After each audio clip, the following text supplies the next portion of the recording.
আল্লাহর নবী মুহাম্মদ রাসূলুল্লাহ যখন মেরাজে যান, কোথায় যান? বাইতুল মাকদাস কোথায়? জেরুজালেমে। কোথায় জোরে কোন? জেরুজালেমে না বাংলাদেশে? বাংলাদেশে, ভারতে, পাকিস্তানে, কোথায়?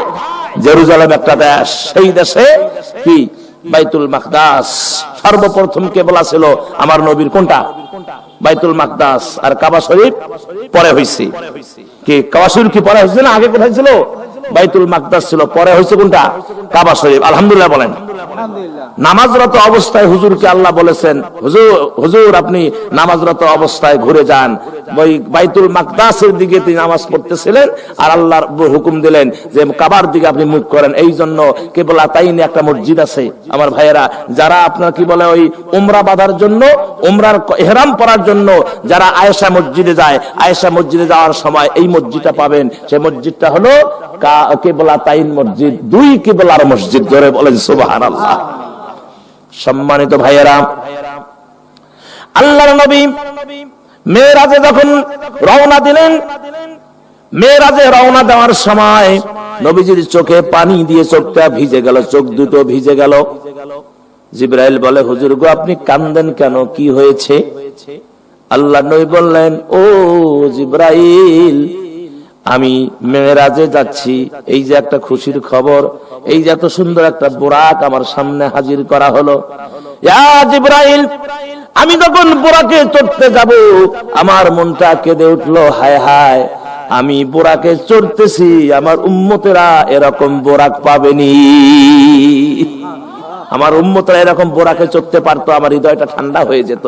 আল্লাহর নবীকে জিবরাইল সালাম জানিয়ে দিলেন, ইয়া নবী আল্লাহ, আল্লাহ খবর দিয়েছেন যারা আপনার হুকুম মাফিক চলবে, আল্লাহকে মানবে, কিয়ামতের ময়দানে এরকম বোরাকে চড়ে চড়ে তা আল্লাহ জান্নাতে ঢুকে যাবে। জোরে বলেন সুবহানাল্লাহ। হুজুর বোরাকে চড়ে যখন এক টান দিয়ে বাইতুল মাকদাসের দরওয়াজার কাছে হযরত জিবরাইল আমিন একটা পাথরকে আঙ্গুল দিয়ে ফুটা করলেন, ফুটা করে বোরাকের রশিটা বাঁধলেন। সুবহানাল্লাহ। বাঁধার পরে গম্বুজ সাকরার উপরে উঠলেন, উঠে হযরত জিবরাইল আমিন মধুর সুরে আযান দিলেন, আল্লাহু আকবার, আল্লাহু আকবার। আযান দিলেন মধুর সুরে। আযান শেষ হলো, আল্লাহর নবীকে নিয়ে জিবরাইল আমিন মসজিদের সেই বাইতুল মাকদাসের ভিতরে ঢুকলেন। হুজুর এদিক ওদিক তাকায়া দেখে, হায় হায় এত মানুষ, এত মানুষ, আর মানুষগুলো এত সুন্দর চকচক চকচক করে এক একজন দীপ্তমান পুরুষের মতো বসে আছেন। হুজুর অবাক হয়ে গেলেন, ইয়া আখি জিবরাইল, আমি অবাক হয়ে গেলাম। হুজুর কথা নয়, আগে নামাজ শেষ হোক তারপরে আলাপ হবে। জোরে বলেন না সুবহানাল্লাহ। হযরত জিবরাইল আমিন হুজুরকে নিয়ে সামনের কাতারে দাঁড়িয়ে গেলেন। আল্লাহু আকবার। আযান দেয় যিনি, তার নাম কি? মুয়াজ্জিন। এখন আযান যিনি হক হলো, যিনি আযান দিবেন তিনি ইকামত দিবেন। কেউ যদি ইকামত দিতে চায় মুয়াজ্জিনের অনুমতি নিয়ে ইকামত দিতে হবে। কথা বলে, যেহেতু মুয়াজ্জিন জিবরাইল, এজন্য জিবরাইল আলাইহিস সালাম তিনি আযান দেওয়া, ইকামত দেওয়া শুরু করলেন। এখন আদম বলতেছে, হুজুর তো আর চেনে না, আর অন্যান্য নবীরা হুজুরকে চেনে না। আদম বলতেছেন যে আমি যেহেতু আদি পিতা, আজকে এই বিশাল এই জামাতের ইমামতি আমার ছাড়া কাউরে মানাবে না। হযরতে সুলাইমান কয়, আমি তো নেতা ছিলাম, বাদশা ছিলাম গোটা পৃথিবীর, আমি ছাড়া আর কে পাবে? মানে এক এক নবীর এক এক সিদ্ধান্ত, তাদের আশা যে আজকের ইমামতি আমি করব। আযা ইকামত যখন শেষের দিকে, শেষ, আল্লাহু আকবার, আল্লাহু আকবার, লা ইলাহা ইল্লাল্লাহ। কেউ সামনে যায় না, অনুমতি নাই, যায় নামাজ তখনও ফাঁকা। আল্লাহর নবীর হাত ধরে জিবরাইল আমিন টেনে টেনে বলে, নবী গো, আজকের এই বিশাল জামাতের, বাইতুল মাকদাসের এই জামাতের ইমামতি আপনি ছাড়া আর কাউরে মানাবে না। হাত ধরে টেনে টেনে বিশ্বনবী মুস্তাফা, হোমিওপ্যাথি মার্কা জোরে শক্তি দিয়া কি হোমিওপ্যাথি ডোজ মারে। হ্যাঁ,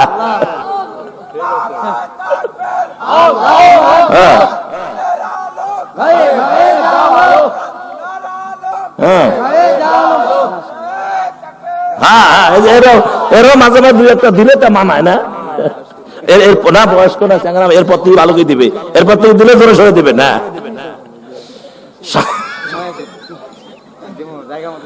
সম্মানিত ভাইয়েরা, আল্লাহর নবী আসলে এটা আবেগে মুখ থেকে বাইরে হয়েছে। তার কারণ এত বড় একটা মসজিদের ইমাম, এতগুলা মানুষের ইমাম, এতগুলা নবীর ইমাম, যখন আমার নবী ছাড়া কাউরে মানায় না, তাহলে নবীর মর্যাদা আছে না নাই?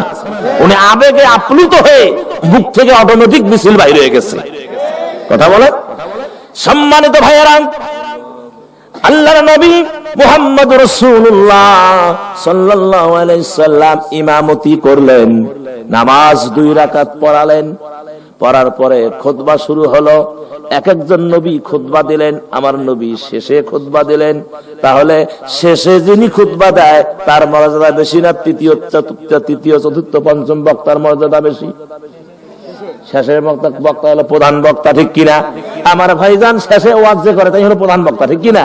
এ মুসলমানেরা, আল্লাহর নবী মুহাম্মদ রাসূলুল্লাহ সাল্লাল্লাহু আলাইহি সাল্লাম তিনি শেষে খুতবা দিলেন।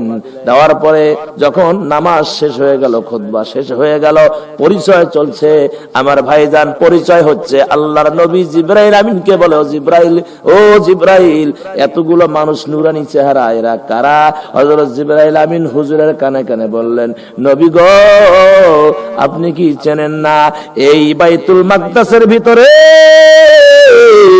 আল্লাহর কোটি কোটি ফেরেশতা তো সমবেত হয়েছে, তাদের সম্মানে আল্লাহ রাব্বুল আলামিন এই পৃথিবীর জমিনে 1 লক্ষ মতান্তরে 2,24,000 পয়গম্বর আল্লাহ পৃথিবীর জমিনে নাজিল করেছেন। আয় রব্বুল আলামিন ও হাবিব গো, ইয়া নবী আল্লাহ, আর সমস্ত নবীদের ইমাম হয়ে আপনি নামাজ আদায় করলেন। ও গো আল্লাহর নবী, আল্লাহ রাব্বুল আলামিন আপনাকে সম্মানিত করেছেন। সম্মানিত ভাইরা, তাহলে নবীকে আল্লাহ এই জায়গাও খাটো করেন নাই, এই জায়গাও আমার নবীকে আল্লাহ সম্মান দিয়েছেন। শেষ কথাটা বলে দেই, আল্লাহ রাব্বুল আলামিন কিয়ামতের ময়দানে, আমার মুসলমানেরা, কিয়ামতের ময়দানে কোন নবী মাকামে মাহমুদে সিজদায় পড়ে কাদার সুযোগ পাবে না। শুধু আমাদের নবী কিয়ামতের ময়দানে মাকামে মাহমুদে সিজদায় পড়ে কান্নাকাটি শুরু করে দিবেন। আমার বন্ধুগণ, সমস্ত নবী ইয়া নফসি নফসি বলে কাঁদবে, শুধু আমাদের নবী কাঁদবে, ইয়া উম্মতি ইয়া উম্মতি। জন্মের পরে কাঁদছেন কি কাঁদেন নাই? আল্লাহ নবী যেদিন ভূমিষ্ঠ হন, 12 রবিউল আউয়াল সোমবার প্রভাতে সুবহে সাদিকের সময় নবী আমার ভূমিষ্ঠ হলেন। ঘরে তেল নাই, আমার নবী যখন ভূমিষ্ঠ হলেন, আমার ভাইরা মা আমেনা বলেন, ঘরটা নূরে নূরান্বিত হয়ে গেল। আমি আমার দার নবীকে দেখলাম, দুনিয়ার বাচ্চারা বাইর হয়ে পা উপর দিকে লাপালাপি করে। কি করে? লাফালাফি করে, কান্দে। কথা বলেন ঠিক কিনা? আমেনা বলেন, আমি দেখলাম আমার দয়ার নবী, আমার মানিক, আমার কলিজার টুকরা, নামাজের স্রোত অবস্থায় আমার নবী পৃথিবীতে আসলো, সিজদায় পড়ে আছে আর ঠোঁট 2টা লড়তেছে। আমেনা বলে, আমি কান লাগা দিলাম, আমি দেখতেছি নুরানি ঠোঁটে ছোট্ট এই মানুষটি, বাচ্চাটা ইয়া উম্মতি বলে কাঁদতেছে। আরো জোরে, এ মা, রাসূলের মহব্বত নিয়ে মনে মনে আপনারা সুবহানাল্লাহ বলবেন, আলহামদুলিল্লাহ বলবেন, তাহলে আমার নবী খুশি হবে। কিয়ামতের ময়দানে নবীর বেটির সঙ্গে তো আপনাদের হাসর নসিব হবে। তাহলে আমার নবী জন্মের পরে কাঁদলেন, কাঁদেন নাই? কাঁদছেন। তারপরে আসেন, মক্কার পরিবেশ উত্তপ্ত। নবী একদিন হারায়া গেলেন। নবী কি একদিন হারায়া গেলেন? নাই, খুঁজিয়া নবীকে পাচ্ছে না, আবু বকরও পাচ্ছে না, কোনো খবর নাই। 3-4 দিন হুজুরের কোনো খবর নাই। আবু বকর, উতবা, আবু বকর, ওমর, ওসমান, আলী, সাহাবারা চতুর্দিকে যখন খোঁজা শুরু করে দিলেন, কোথাও রাসূল নাই। এ মুসলমানেরা, এক পর্যায়ে খুঁজতে খুঁজতে আবু বকর গহীন একবারে ভিতরে ঢুকে বললেন, পাহাড়ের ভিতরে দেখেন কিছু রাখাল দেখা যায়। কি দেখা যায়? রাখাল দেখা যায়। আমার ভাইজান রাখালদের সঙ্গে কথা বলতেছেন, রাখালদেরকে জিজ্ঞাসা করতে যাও, রাখালেরা তোমরা কি আমার নবীকে দেখেছো? রাখালেরা বলেন, ও আবু বকর রে, নবীকে আমরা চিনি না, তবে একটা সন্ধান তোমাদের দিতে পারি। ওই যে একটা গুহা দেখা যায়, একটা গর্ত দেখা যায়, ওই গর্তের ভিতরে একটা পাগলের মতো একটা মানুষ সিজদায় পড়ে কাঁদতে আছে। ওই পাগলের কারণে আমরা 3 দিন থেকে উটগুলো মাথা উঁচা করে আছে, চোখ দিয়ে পানি ছেড়ে দেয়, নিচের দিকে আর ঘাস খাওয়ার জন্য এত চেষ্টা করেছি, তারা নিচে মাটিতে মুখ লাগায় নাই, ঘাসে মুখ লাগায় না, শুধু মাথা উঁচা করে চোখের পানি ছেড়ে দিয়ে আমাদের পশুগুলো কান্দে। হযরত আবু বকর বুঝতে পেরেছেন, ওমর, আলী, উসমান, আর দেরি করিস না, যে মানুষের কারণে এই উটগুলো কান্দে, ওই মানুষ অন্য কোন মানুষ নয়, তিনি হলো আমাদের নবী মুহাম্মদুর রাসূলুল্লাহ সাল্লাল্লাহু আলাইহি ওয়াসাল্লাম। জোরে বলেন সুবহানাল্লাহ, আর জোরে বলেন না সুবহানাল্লাহ। এ মুসলমানেরা, হযরত আবু বকর সিদ্দিক রাদিয়াল্লাহু তাআলা আনহু নবীজির কাছে গিয়ে দেখেন, হ্যাঁ, নবীজি সিজদায় পড়ে উম্মতি উম্মতি বলে কাঁদতেছেন। আবু বকর বললেন, হুজুর উঠুন, মাথা তোল, আমি আবু বকর এসেছি। হুজুর মাথা তোলে না। আবু বকর বললেন, নবী গো, ইসলাম যেদিন কবুল করেছি সেদিন আমার সব সম্পদগুলো আপনার কদমে আমি সমর্পণ করে দিয়েছি। ইয়া নবী আল্লাহ, যত আমল করেছি সব আমল, সব সম্পদ আমি আপনার উম্মতের নামে কোরবান করে দিলাম, তবু আপনি মাথা উঠান। আমার নবী মাথা উঠান না। ওমর বললেন একই কথা, আলী বললেন একই কথা, আবার উসমানও একই কথা বললেন, হুজুর মাথা তোলেন না। এবার তারা নিরুপায় হয়ে মা ফাতেমাকে খবর দিলেন। ফাতেমা চলে আসলেন। ফাতেমা এসে বাবাকে দেখে কান্না শুরু করলেন। 3-4 দিন বাবার মুখ দেখে না, কান্নাকারি শুরু করলেন, বাবাও মাথা তোলে না। ফাতেমা গুহার মুখ থেকে বলতে, আব্বা জান, আমি আপনার কলিজার টুকরা সন্তান এসেছি, একদিন ফাতেমাকে না দেখলে আপনার ভালো লাগতো না। আজকে 3 দিন পর্যন্ত, 4 দিন পর্যন্ত ফাতেমাকে না দেখে কেমনে এখানে বসে আছেন? ইয়া নবী আল্লাহ, মাথা তোলেন। আমি ফাতেমার জীবনে যা আমল করেছি সব আমল আপনার উম্মতের নামে আমি কোরবানি করে দিলাম। আমার নবী তবুও মাথা তোলে না। সাহাবারা চিন্তা করলেন, হাসান হুসাইন ছাড়া কাজ হবে না। এবার হাসান হুসাইনকে নিয়ে আসলেন। ফাতেমা হাসান হুসাইনকে ধরে বললেন, আব্বাজান মাথা তুলুন, আপনার কলিজার টুকরা 2 নাতি, আমার হৃদয়ের স্পন্দন, আমার মোহাব্বত 2 সন্তান, আপনার কলিজার টুকরা 2 নাতিকে আপনার উম্মতের নামে আমি কোরবানি করে দিলাম। হুজুর মাথা তুললেন। ওখানেও হুজুর কি বলে কাঁদছেন? ইয়া উম্মতি, ইয়া উম্মতি।